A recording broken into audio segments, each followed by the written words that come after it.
Welcome to today's session of the course and outline history of English literature. In continuation with the previous lecture, we begin looking at the age of pop concluded, prose and drama. Therefore, taking the chief prose writers of pop's age roughly in their chronological order, we come first to Daniel Defoe. This singular man was the son of a well-to-do butcher who did business in the very heart of the city of London, was trained for the nonconformist ministry, abandoned divinity for practical life, and in the course of long and adventurous career was hosier, tile-factor, foreign tradesman, printer, volunteer, trooper, confidant to the king, inmate of a Newgate cell, government spy, a fugitive from political persecution, and a hero in the pillory of a sympathetic mob. A born journalist and pamphleteer, he wrote with extraordinary facility and effect on an infinite variety of subjects, and though no complete list of his publications has ever been drawn up, they are said to number more than 250. He had the keenest sense of what the public wanted, and keeping an eye on the market, he seized upon whatever promised to make good copy and turned it to account while popular interest was still hot. At the same time, he was avowedly a moral and social reformer and aimed to correct and teach his age. He owes his importance in literature, however, mainly to his works of fiction, which were simply the offshoot of his general journalistic enterprises. For many years he had been busy manufacturing lives of people who chanced for one or another reason to engage the public attention. The famous man who had just died, and of notorious adventurers and criminals. These so-called biographies were written at the moment for the moment, and were very loosely put together with slight regard to accuracy. He had thus only to drop the framework of history to develop the special form of prose fiction in which at 60 he entered upon a new phase of his diversified career. As one of his critics has said, from writing biographies with real names attached to them, it was but a short step to writing biographies with fictitious names. This step he took with the publication of the life and adventures of Robinson Crusoe, which is one of the books which everybody is supposed to have read. The success of this book proved that he had opened up a profitable new vein. And after his habit, Defoe proceeded to work this vein with the utmost industry, producing the memoirs of the Cavalier, Captain Singleton, Moll Flanders, Colonel Jack, and Roxana. His journals of the plague year, though professedly the genuine record of an eyewitness, and long accepted such, is in reality of fabrication, and must therefore also be classed as fiction. As this remarkable feat of pseudo-history remains us, Defoe to a very last gave out his made-up stories as true stories, and took infinite pains to convince his reader of the authenticity of his narrative. It is for the reason that we must best describe them in the phrase used as fictitious biographies, or in Sir Leslie Stephen's words, as history, meanings and facts. This detail is important because it helps us to understand Defoe's peculiar method and the characteristic quality of his work. His fictions were still thrown into biographical form, and no attempt was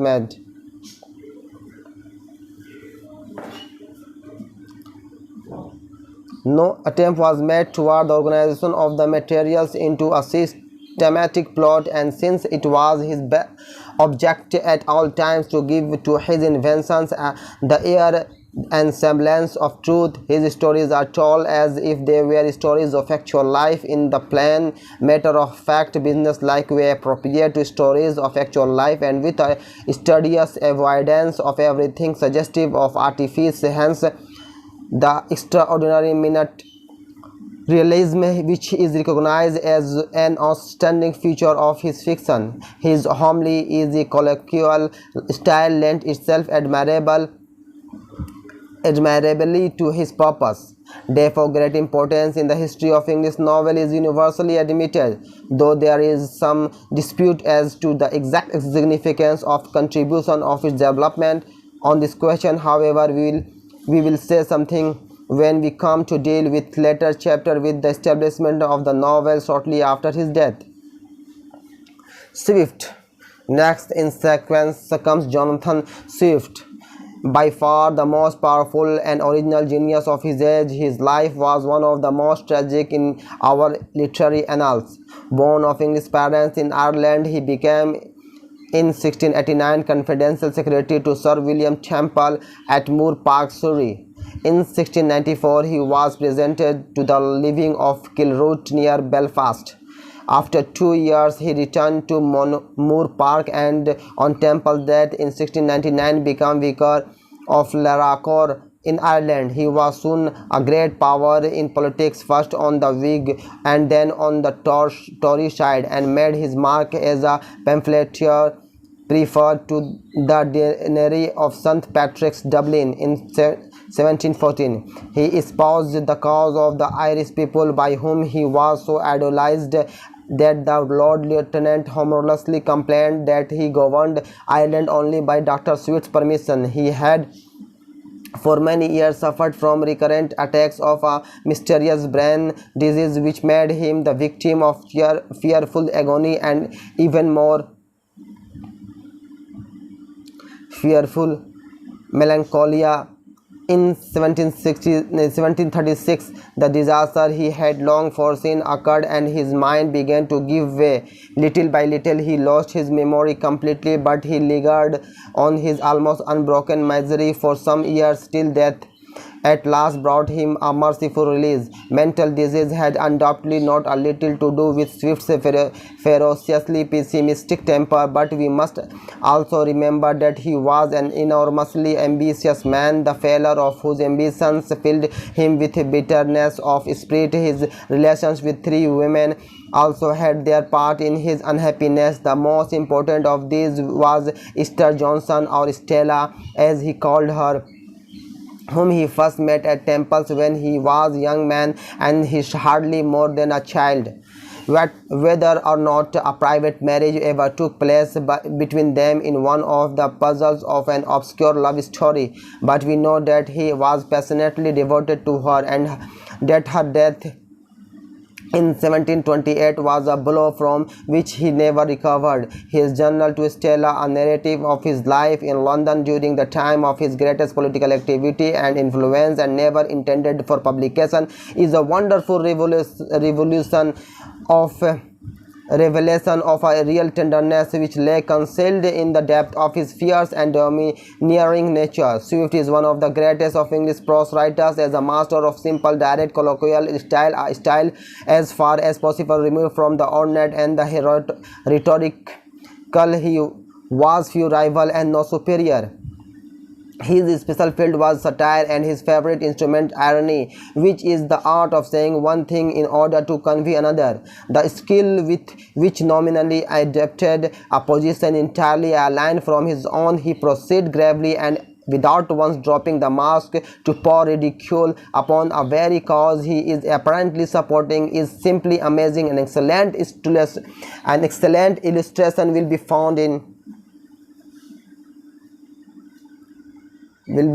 in his argument to prove that the abolition of Christianity in England may be attended with some inconveniences, in which, writing ostensibly as one who admits the system of gospel is generally antiquated and exploded, he makes a scathing attack both upon free thinkers and upon the insincere professors of the current religion. On a larger scale, the battle of the books and the tale of the tub both published in 1704, though written some years earlier, take rank among the finest prose satires in the language. The former grew out a controversy in which Sir William Temple had taken a prominent part concerning the respective merits of ancient and modern literature, and is chiefly occupied not with the substantial issue involved, but with the discomfiture of Temple's personal opponent.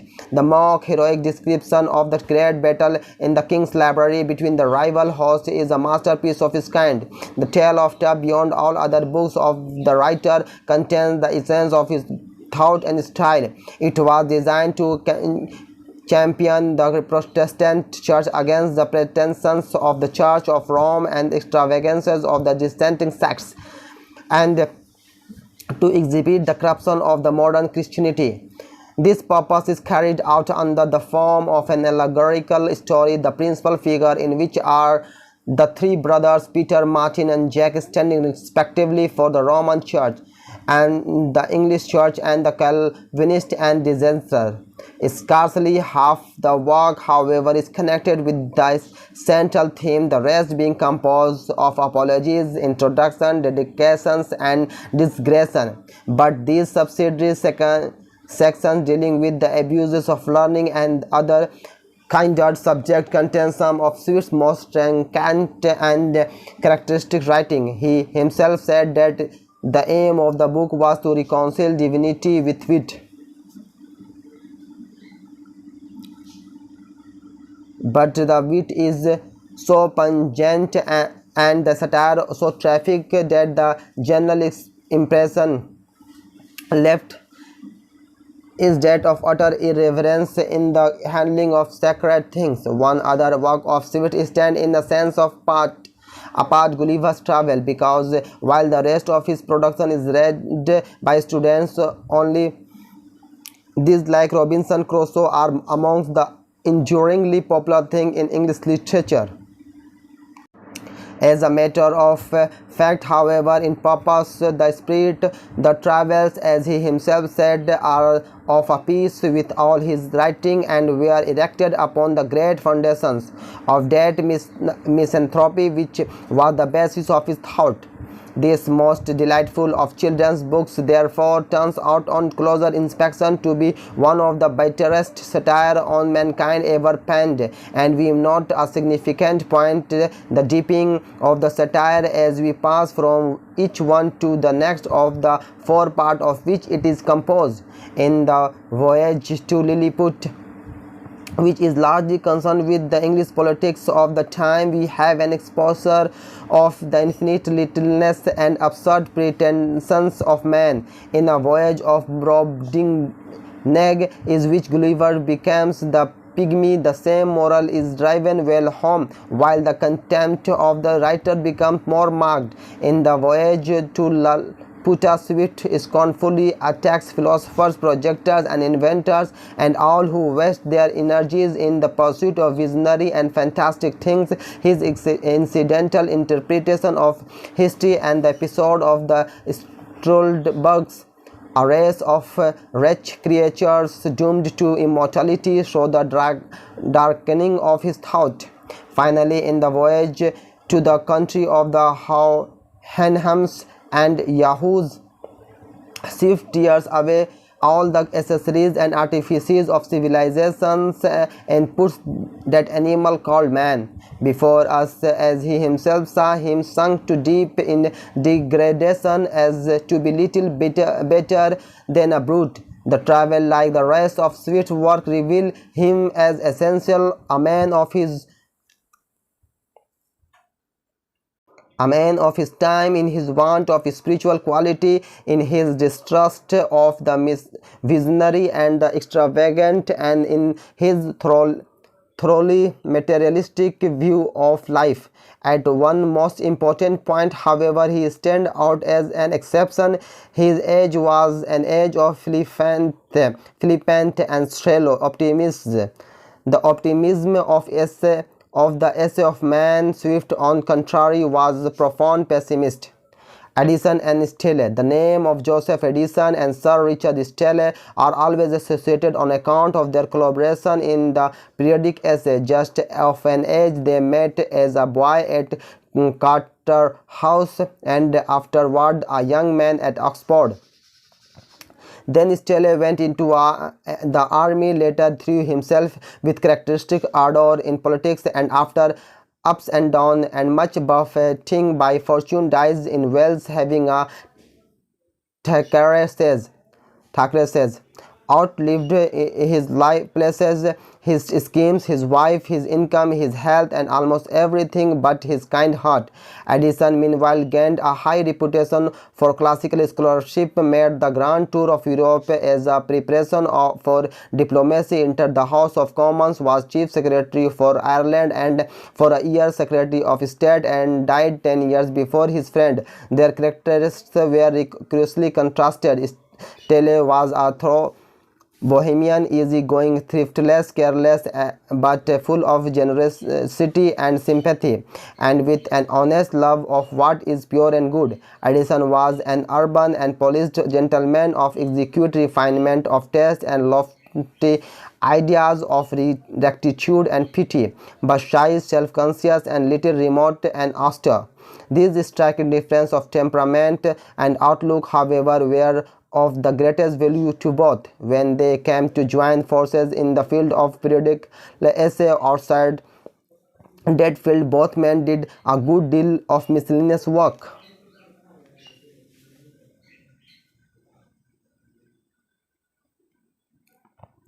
of Steele's comedy and Edison's one tragedy. However, we will say a word presently, while the latter's once famous poem, The Campaign, which was written to celebrate the victory of Bethlehem and proved to be its author's passport to political advancement, it is enough to record that the praise once lavished upon it seems absolutely ridiculous now.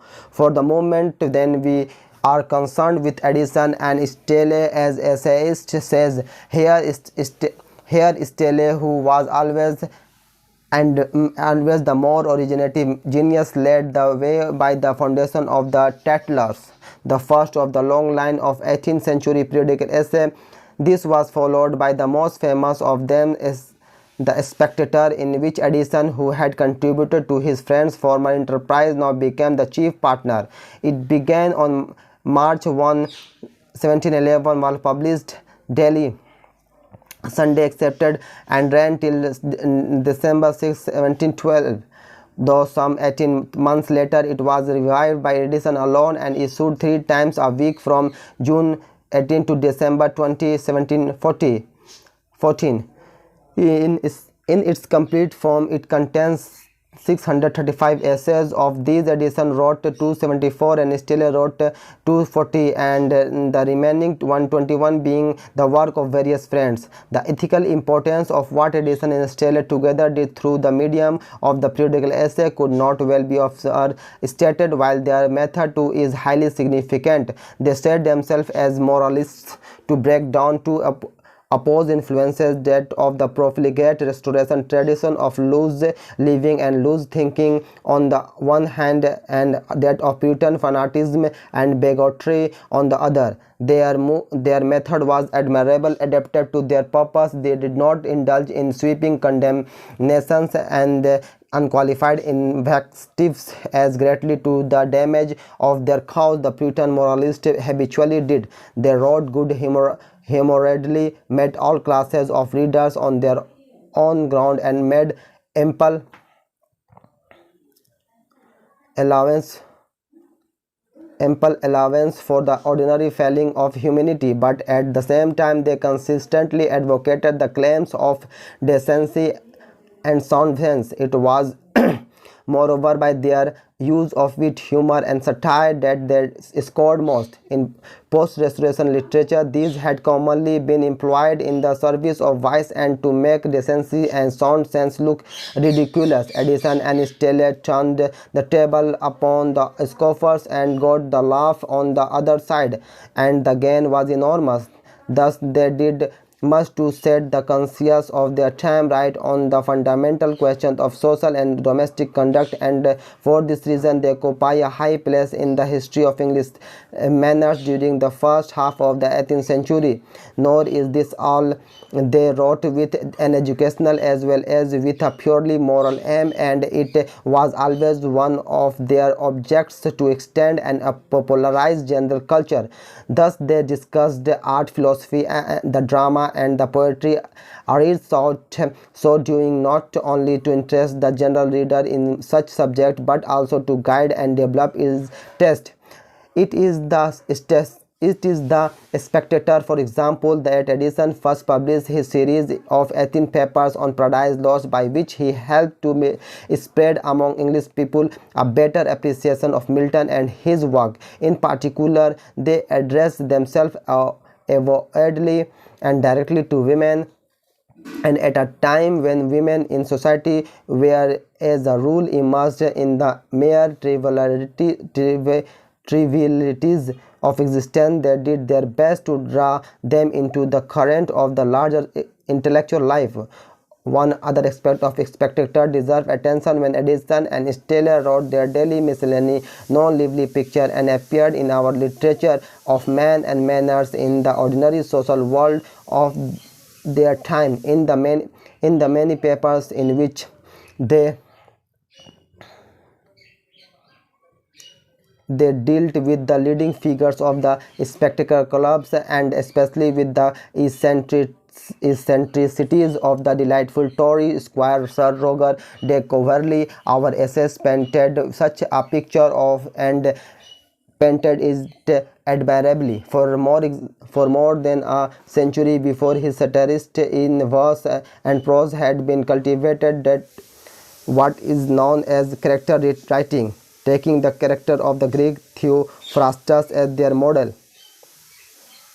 These formal studies of types were often clever, but they were mere lay figures without reality or life. In the hands of Addison and Steele, the 17th century character study became personal and vital. Instead of catalogue of qualities, we have actual men moving amid real sense and taking part in various incidents. Though in the scattered papers of the Spectator we cannot look for that sustained interest which is essentially to a novel, this large development in characterization must still be regarded as a stage in the evolution of the genuine novel. It is scarcely too much to say that in many of the Spectator's papers, in which scenes from the life of Sir Roger and described, we have the modern novel in germ. Other prose writers of the period, the age of Pope, was richer in prose than in verse, and in general its prose is much the more interesting. Among writers of the second rank, of the most attractive is Pope's friend John Arbuthnot, a distinguished physician and a kind well as witty man. A testimony to his personal character, it will be suffice to quote Swift's declaration that if the world possesses but a dozen Arbutnots,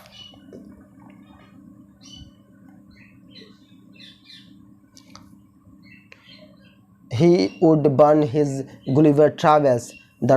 He wrote, among other things, a very clear satire, The History of John Bull, which is noteworthy if only because it created that now traditional type of a true-born Englishman. Another of Pope's friend, Henry St. John, Lord Bolingbroke, wrote on politics and philosophy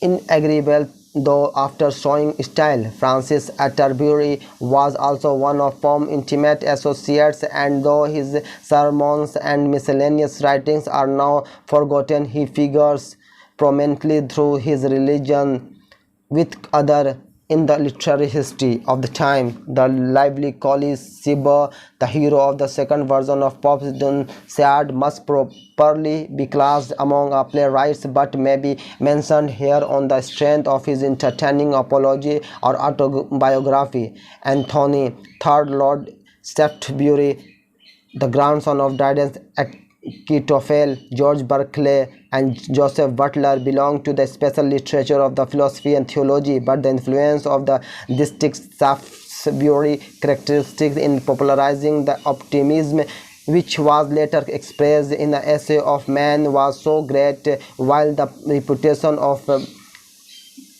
Berkeley's principle of human knowledge and the Butler's analogy of religion is so high that they could hardly be passed over without a word.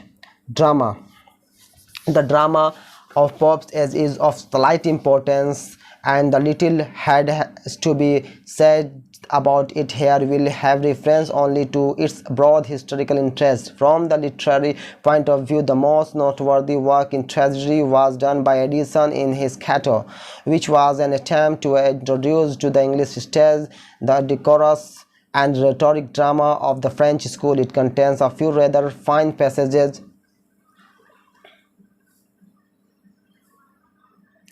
but its versification is stiff, its declamations chilling, but its character lifeless. The most significant thing about the comedy of the time as a whole is its well-marked determination to purify itself from the licentiousness of the Restoration drama. This effort is associated with the names of Colley Cibber, whose constant coarseness does not altogether hide his moral intention, Mrs. St. Lever, and particularly Stelle, whose 4 plays are in fact so overweighted with ethical purpose as to be, in spite of their occasional humor, insipid and dull, forgetting that the first business of comedy is to amuse and not to preach. Still turned his stage into a sort of lay pulpit and become founder of highly genteel, didactic and vapid kind of play which is known as sentimental comedy, and which long kept a possession of the boards. Here we have a capital illustration of the general truth that strong reaction always tend to extremes.